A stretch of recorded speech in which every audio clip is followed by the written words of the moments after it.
North Star says, Oliver, what are you most excited about over the next 2 years, BTC or not? Um, I'm the most excited about Bitcoin. Guys, there is nothing in the universe that I believe is more exciting than Bitcoin right now, in my opinion. We're living through history. These are very exciting times. It is not the time to be flippant and to look at these things in a very cursory way. I believe that we are very special. We are very unique. And this period of time, what you're living through right now, what is in your face every single day right now, is making history and will be talked about and written about and maybe downloaded on chips in your brain at some point in the future for many, many, many years to come. I today talk about my experience with the same thing that happened with the gold ETF. There was a great deal of hype and anticipation regarding the gold ETF approval. Other countries had already approved and had spot gold ETFs. There was the same talk, the same conspiracy theories around gold at the time, that America was never going to approve it because they had the world reserve currency and this and that. And I was a gold bug the vast majority of my life. And I just remember all of the same things I hear today, I heard this time in anticipation of the possible approval of Bitcoin ETF, how the US government was never going to approve it, that it's a threat to the system and the world reserve currency. It's literally like I went all the way back to the early 2000s. And I tell the story today about how the approval finally came at the end of 2004 and how at the time I had thousands of traders with me that followed me into GLD.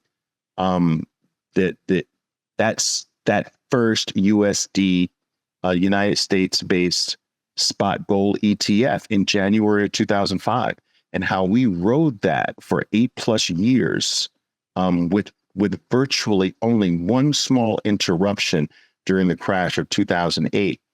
If you go back to some of my old posts on Facebook, you will find me pounding the table on gold and silver in particular.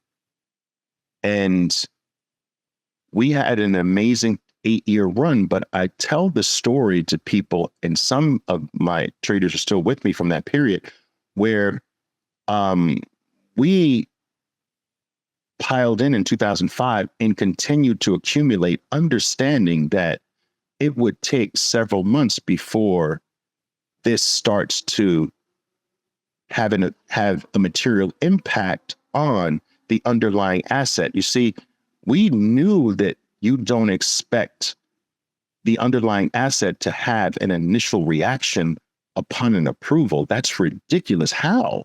Like, how does the underlying asset have some impact if it's just an approval? There's a lot that has to happen after you're approved to do something. If I approve you if I approve you once and for all and give you a passport, and this is the first time you're able to travel to Europe, that doesn't affect Europe. That doesn't affect your experience. You've just been approved to go to Europe. There's nothing that's happened yet. All right. And so, we understood this back in the day, but today it's very unique in that people expected this to have a material impact on the price right away. Now, I've always told you that it is going to have a material impact, but everything takes about 6 to 9 months to actually get itself worked through the system. You don't turn something big like this just upon a freaking approval. And so we won't see material effect and a material effect on the underlying asset regarding these ETFs until later this year. And I'm going to give you the time or the general period that you will start to see this. All right. Mark this down. Mark my word, around presidential election time. So U.S. presidential election time is early November. So you give me 30 days before to 30 days after election. Give me that period and watch this thing freaking start moving in relationship to what is happening right now. What is happening right now is affecting October, November, December in front of us. What is happening now is not affecting now. It's affecting October, November, December. So there's this old saying. I used to be an avid Ralph Waldo Emerson reader, fan, much younger in my life. And there's this, I think there was this line, I can't remember it word for word, but it's in one of my favorite essays by Ralph Waldo Emerson called Compensation. And if you haven't read that, I actually strongly encourage you to do so. I think it's a must read for every human being on the planet, to be honest with you. It's very short, but it's very powerful. Ralph Waldo Emerson, it's called Compensation. And in this essay, there's a line that says, the universe is connected. And whenever it's so connected that what many people don't realize is that every time you pluck a daisy, like a daisy, a flower, every time you pluck a daisy, you twinkle a star in the outer universe. And that is the way this is working.